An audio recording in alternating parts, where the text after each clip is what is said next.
ताली को बजा दिया करो, किसी का सम्मान हुआ करे, सम्मान भी नहीं देख सकते किसी को।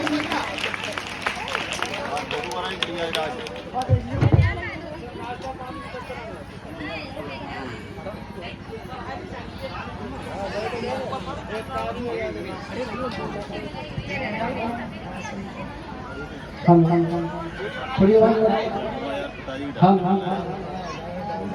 आज श्रीमद् भागवत कथा व्यास मंच पर बैठे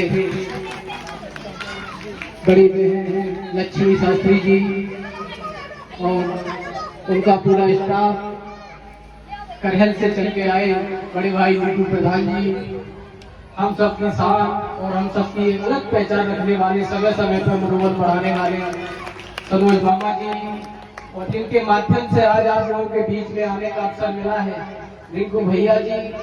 साथियों, पिछली वर्ष भी आपके गांव में आने का अवसर मिला और श्रीमद् भागवत कथा को सुनने का अवसर मिला।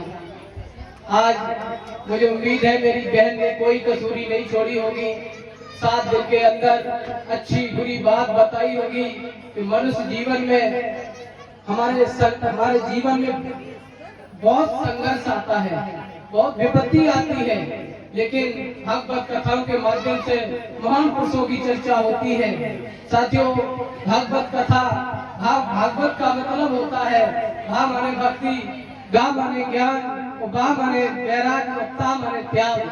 साथियों, आपको बताना चाहता हूँ, जो भक्ति की पहली बात आती है तो जीवन में भक्ति भी बहुत जरूरी है, लेकिन भक्ति होनी कैसी चाहिए? भक्ति ऐसी नहीं होनी चाहिए कि घर में बूढ़ी माँ पानी के लिए बैठी है और बहू तीर्थ यात्रा पे निकली है, वो मथुरा में घूम रही है, खाटू श्याम के दर्शन कर रही है और वो बता रही है कि हम भक्ति कर रहे हैं। ये भक्ति करने का उद्देश्य नहीं हो सकता है। भक्ति करने का उद्देश्य हो सकता है कि आप अपने बूढ़े माँ बाप की सेवा कर रहे हो, तो ये सबसे बड़ी आपकी सेवा होगी। और आपको बताना चाहता हूँ, ज्ञान की बात इसमें आती है, गाँव में ज्ञान होता है। आपके माताओं से भी विशेष करके बात कहना चाहता हूँ, अपने बच्चों को आप बेहतरीन शिक्षा तो दिला सकते हो, आप बढ़िया कॉलेज में पढ़ा सकते हो, शिक्षा दिला सकते हो, शिक्षित कर सकते हो, लेकिन ज्ञान नहीं से कहा जाता है। ज्ञान तब कहा जाता है जब आपके बच्चों के अंदर अच्छे संस्कार हो। पता चले बच्चा डीएम हो जाए, अमेरिका चला जाए और माँ बाप को भूल जाए, उसे ज्ञान नहीं कहा जाता है। वो शिक्षित तो हो गया, लेकिन उसके अंदर संस्कार नहीं है। इसलिए आप लोगों से निवेदन कर रहा हूँ माताओं, और आपके बच्चों में ये ज्ञान कब आएगा? आपके बच्चों के अंदर ज्ञान तब आएगा जब आपके बच्चे बूढ़े माँ बाप के पास बैठेंगे। काफी बहुएं बैठी है, बुरा मत मानना, अपने बच्चों को रोकती है। मैंने तमाम ऐसे घर देखे, बूढ़े माँ बाप अपने नाती से मिलने के लिए स्कूल चुपका जाते हैं कि बहू जान लेगी तो घर में कलेश हो जाएगा। माताओं, इसलिए अपने आप से निवेदन कर रहा हूँ, 7 दिन नहीं भागवत आप लक्ष्मी दीदी को फिर बुला लेना, फिर भागवत कथा करवाना। जीवन उद्देश्य तभी होगा जब आप अपने परिवार को संगठित होकर लेके चलोगे। साथियों, एक बात और बताना चाहता हूँ, वैराग्य की बात हमें आती है। कोई जो युवा यहाँ बैठे हैं वो तमाम शिक्षित लोग मुझे लग रहे हैं। गौतम बुद्ध के बारे में लोगों ने पढ़ा होगा। गौतम बुद्ध जब उनका जन्म हुआ, एक बहुत बड़े राजा के पुत्र थे, उनका नाम ऋषि बुलवाए गए, उनका नाम सिद्धार्थ रखा। उन्हीं ऋषियों के बीच में एक छोटा 12 साल का ऋषि था, उसका नाम कुदन्ना था। उसने कहा कि महाराज जी, कुछ दिनों के बाद आपका बेटा बैरागी हो जाएगा।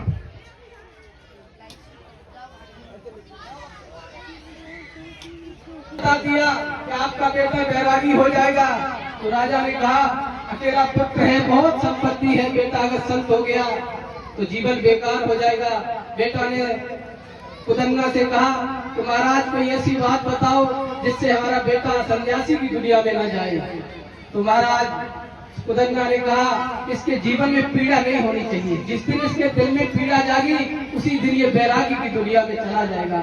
साथियों, राजा के पास बहुत दौलत थी, राजा ने सर्दी का महल अलग बनवा दिया, गर्मी का महल अलग बनवा दिया, और जब महीना बारिश का आता था तो वो महल अलग था। साथियों, एक दिन एक कार्यक्रम में सिद्धार्थ को गौतम बुद्ध जी को जाना था, तो वो जा रहे थे, तो उन्होंने रास्ते में देखा एक बूढ़ा व्यक्ति जो जा रहा था वो लंगड़ियाते हुए जा रहा था। उन्होंने अपने मंत्री से पूछा ये कौन व्यक्ति है, ऐसे क्यों चल रहा है? तो मंत्री ने कहा महाराज जी ये बुढ़ापा है, कि एक दिन हम भी बूढ़े होंगे। मंत्री ने कहा हाँ महाराज जी एक दिन आप भी बूढ़े होंगे। साथियों थोड़े आगे चले, एक व्यक्ति देखा कि जो कंधे पे 4 व्यक्ति उसे ले जा रहे थे। सिद्धार्थ ने पूछा ये कौन लोग हैं? तो महाराज मंत्री ने कहा इसकी मृत्यु हो गई है और इसे शमशान घाट ले जाया जा रहा है। तो सिद्धार्थ ने पूछा क्या एक दिन हम भी मर जाएंगे? तो मंत्री ने कहा हाँ एक दिन मौत आपकी भी आवश्यक है। थोड़े ही आगे चले, उन्होंने एक संत को देखा। तो उन्होंने पूछा ये कौन है, इसने ऐसे वस्त्र क्यों पहन रखे हैं? तो उन्होंने कहा तो महाराज जी सिद्धार्थ जी जिसके जीवन में वैराग्य उत्पन्न हो जाता है, वो घर से दुखी हो जाते हैं, जिन्हें भगवान की लालसा होती है वो संत जीवन में चले जाते हैं। वही लास्ट जीवन था। वो अपने घर लौटे और रात में चले गए भजन करने के लिए। सिद्धार्थ बन के गए और गौतम बुद्ध बन के लौटे। ये उनके जीवन की महत्वपूर्ण कथा है। और अपने भाइयों से कह रहा हूँ त्याग की बात आई है। आपके माँ बाप आपको पढ़ाते हैं, इतना पैसा खर्च करते हैं, तो आप लोगों से निवेदन कर रहा हूँ जो भी गलत चीजें आपने अपने जीवन में उतार ली है उन सब का त्याग करना, यही भागवत कथा है। माताओं आपसे विनम्र निवेदन कर रहा हूँ तुम कितने भी तीर्थ जाना, जब तक घर की माँ सुखी नहीं है तब तक मंदिर वाली माँ कभी कुछ नहीं हो सकती है। जय हिंद जय समाचार। और मैं रिंकू भाई का बहुत बहुत धन्यवाद देता हूँ। जय हिंद जय समाचार।